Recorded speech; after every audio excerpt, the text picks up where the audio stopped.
Hi, I'm here today with Angela Lilly, F2C Elite Team Member and Multisport Canada Ambassador. Welcome, Angela. Thanks, Greg. It's great to talk again.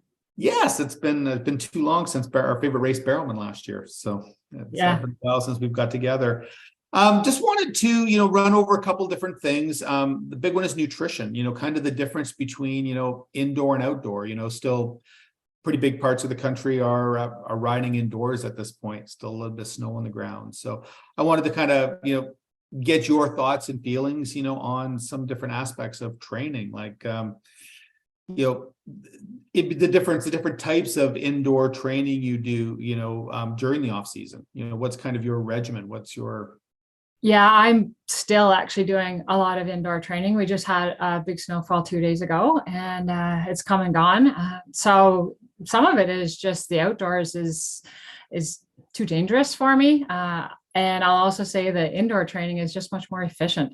I love the outdoors and always try and go that direction. But even in the last, I'd say 5 to 10 years, I have more responsibilities, both as a parent and within my profession as in the classroom teacher as well. So I find that I just really need to be efficient. So I'm indoors. I do have a treadmill. I do try and get outside just as much as inside. But, when we have short daylight hours, I find that the treadmill just allows me to get my early morning workouts in. So I'm on my bike trainer, I'm on my treadmill, and I have my strength training. I've really committed more to that this year. I'm just getting older, even though I don't feel it. We joke that I'm always going to be 37. yeah. Yeah, but so I'm doing a little bit more strength training and committing to that. So the nutrition is always a piece. It's 24/7. And the planning for that, whether it's just getting the breakfast, because at 5 o'clock when I'm starting my indoor training, I need to make sure that I can get to my professional day after that and still be the family, the wife, the mom at home as well. So there's lots of indoors. I'm not transitioning to outdoors quite yet for biking. My running has been outdoors for quite a while. Okay. And then there's the safety as well. So lots of indoors, looking forward to the outdoor time again. Is there much difference between your nutrition, your prep for indoor and outdoor? Is it very similar, or do you plan things completely different for indoors? Yeah, I find that my biggest change and my biggest awareness in the last just couple of years, because our indoor bike training has really taken off, right? We were all locked down and we all figured out these systems. I used to train by myself on a CompuTrainer, and then I joined the Zwifting world. So I did not do as much indoor bike training as I do now. And so I find that I really need to make sure that I eat early enough, because I just mentioned the benefit of indoor training of being efficient, and you get your gear on and you don't have to put on 3 layers when you go out on the bike, and you don't have to get your extra bottles together. You can just head downstairs for me. So I find with the efficiency, I really need to eat well in advance. I just need to plan that, whether it's a half hour, whether it's an hour, sometimes depending on that workout in the morning. Maybe I'm going to depend on my hydrodurance during my workout, and I'm not going to have much to eat before my training. So that would be my biggest change, is just managing my time and realizing when I need to eat, because you can get on your bike pretty quick and you can get on your treadmill a lot faster than you can get on the road. Yeah, and then you don't plan it properly. You're already behind. Yeah, that's right. I notice that's a lot of for people that are doing the indoors. I don't want to say they become lazy, but they don't think about it because it's right upstairs. But you're downstairs and that stuff's upstairs. So Yes. definitely you don't think about it as much. I think that's something that a lot of people need to remember is focusing on the nutrition indoors, because it's as or more important.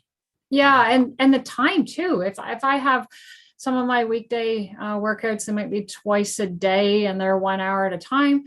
Some of them they're 2 to 3 hours indoors. So I need to really pay attention to the carbohydrates in my water bottle, and also make sure that the the amount of liquid. So the amount of water that I actually have is enough, because I used to, in my rookie years or my learning years, I used to not have enough liquid. And I really think that once I nailed that, once I learned that, once I trialed that, then I really saw that success. And then you keep trying that, and you keep training your gut. And then on race day, it's hopefully it's good results. Yeah, that's the thing, again, people miss is that 1% dehydration, can mean as much as a 12% reduction in muscle power output. Dehydration, and it happens even more so inside, as you're, there's no wind, there's no air, you're typically, unless you're, biking in the middle of the summer, it's hot, but you don't think about it, you're not, I find that you're not necessarily, and I do the same thing, I'm not as mindful indoors. I need to be more focused. I need to make sure that I plan ahead, that I've got the bottles readily available for me. Yeah. And we've even done at our house, we got a little cabinet to have the water bottles, the empty ones.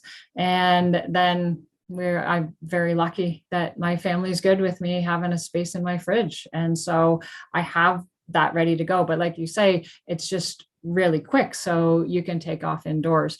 So you really do that thought process, and it's just as important to think about your nutrition as it is to think about the quality of your workout.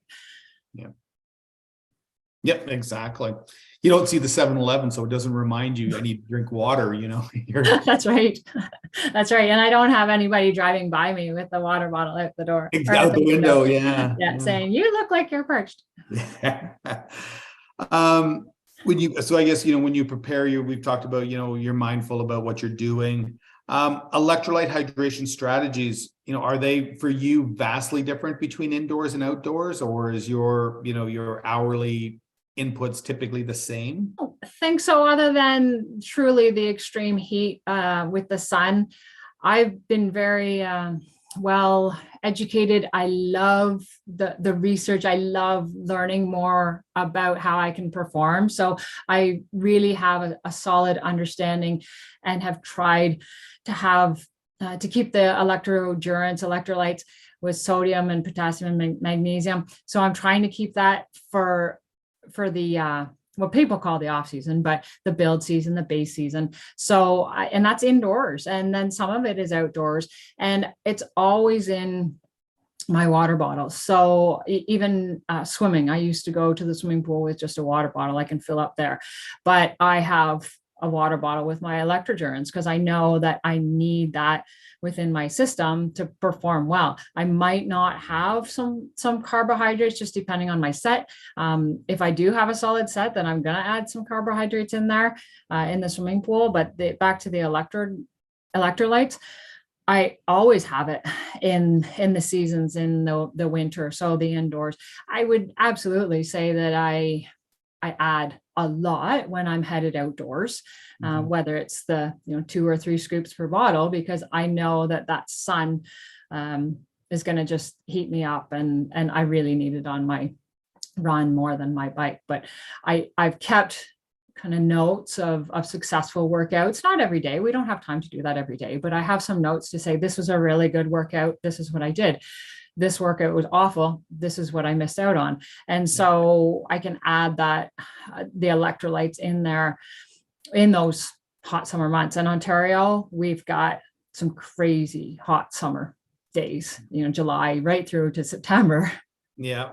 And I think, we've talked about this before too, bouncing back to race days, and taking things that you're not used to on race days, having breakfasts that are different from the things that you normally do, don't. Yes. What maybe give us some, some hints and tips and tricks, you've done a lot, you've been very successful in doing this. So you've got there's definitely some tricks there. I found that definitely all the premix is pretty simple, right? That's what people do, but you really need to find somebody and work with your numbers. Last year, I had quite a bit of blood work done, and that was just being proactive. It wasn't required, but I really needed to dial in, because I couldn't perform to my training where I thought I could perform. And I couldn't do that on race day. So I got some blood work done and I realized, for example, my vitamin D was extremely low. I ended up having to put 7 times the amount of vitamin D into my nutrition for 3 months. And then I got it to the level in which it should be. But working with, athletic minded healthcare. So a number for somebody, an adult's age, male, female, is going to be different than that individual who's got 2 hours on the trainer in the morning and then they zip outside for another half-hour run. So working with that athletic minded, so to know that level, that your numbers should be, and they might be higher than what, I'll say your family doctor might suggest. So I do have some of my tips, like I actually have a stash at work. I have a stash in my car. I have, my organization at home, and I feel I'm so grateful that my family is along with me, because just finding this organization helps me add the electrolytes. It helps me add the carbs, and I'm not forgetting about it. And so then I can perform. And then I did start note taking, honestly. And so I know that I needed 4 scoops, and then I tried that out. And you've got to train your gut. And I was really impressed at how I could train my gut so much as I could train my engine and my muscles. So I'm adding like that electrolytes, and then the carbs. I was underfueled for a number of years, and it was like my 2019 year I was huge, a nice success, especially at my age, and then kept working with my coach and really saw that I could build the carbohydrates. I could add more carbohydrates. So maybe a bit of organization, maybe a bit of, teamwork, who's at home, and then just that hopefully can help someone be better prepared so that they aren't in a rush, so that they can add the carbs. But really, we should spend just as much time with the training on the nutrition, and maybe not just as much, but we should really pay value in that. And it's okay to miss 1 out of 9 workouts to go get some healthcare to help support and to figure out what your numbers should be or would better be. Exactly. And I think that's, I think that's a crucial thing. And, we often will tell athletes that we work with, even a simple tracker, track your food, you'd be astonished, where your food numbers come out at. So, those are the kind of things, especially in the off season where you've got the time and opportunity to document and track and work with your healthcare professional and get those numbers. And that's you mentioned the fueling, we see that a lot, people are quite under fuel, and a lot of it, it may not necessarily be planned, but they may have tried another product, on course somewhere, and they found, all I can take is 1 bottle or 180 calories, and I feel gross after anything more than that, because it was the wrong type of fuel. Yes. Wrong type of carbs, not great absorption of those carbs. So I think we found that a lot of people were able to increase their caloric intake on our product between 20 and 50% more per hour, and the more fuel you can put into the tank safely, where it's not creating any GI issues, the better you're going to perform. So. Well, that's right. And I also have learned a lot about the unflavored glycogenics, and that was amazing. So I could have the carbohydrates, and then I could tailor the electrolytes, so then I can put in my scoops of electrogens. And that, if I could summarize one of 5 game-changing nutrition plans, that was one point that I nailed. And that was absolutely tremendous, and a big part of how I could successfully ride my bike leg as hard as I did. And I PB'd my swim at my age, never swam faster, fast as I ever had a half Ironman swim leg. And I was at, I don't know, maybe 93% of max. And I could do that because I had trained, my gut, and I could specifically make my recipe, right? And making and figuring out that recipe is just so magical, and you will be lit up with enjoyment and just natural fire when you find that, and then you just train it. And then the confidence going into the race, and it will work. But that glycodurance unflavored, where I could add a bit of extra electro or not have it, that was fantastic, and really glad that I started that journey with the product. Do you do, are you doing the super bottles, or do you just do, multiple smaller ones? What's, kind of your main fueling strategy? If I have to do super bottles, I will. Definitely when I'm out on my 3-hour ride, I don't have many places to stop, so I actually don't. So I will super bottle, but if I can, I do try. And it's the replication of race day. So I'm going to not make a big super bottle, but definitely more than a regular, because on race day, I'm going to supplement with water on course. So I don't have to carry it, and that's okay. I can stretch, in that 45, 50K point of the race, of the ride. So I'm going to have that water. And I think it a little bit depends on my mood, and maybe because of my experience, I have confidence in that I can super bottle, but I don't have to. Okay. And I guess for anybody that's not familiar, ours is one of the few products that you can do what we call super bottles, where you can add, we have an unflavored version. We've got flavors.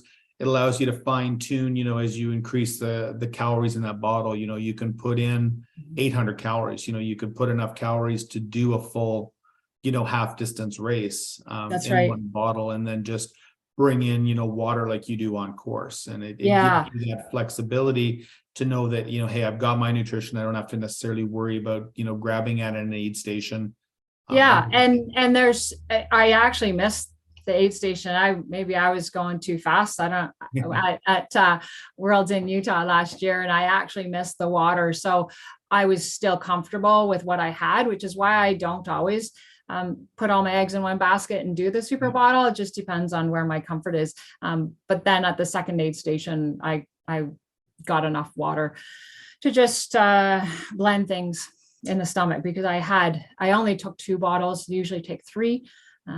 So I'd rather not take 3, and one can be done. It truly is, you got to train it. So if you want to do that hyper concentration, then just make sure you train it, and that you've got some water in your training, that, I don't know, some family members out there randomly on the highway saying, here you go. Yeah.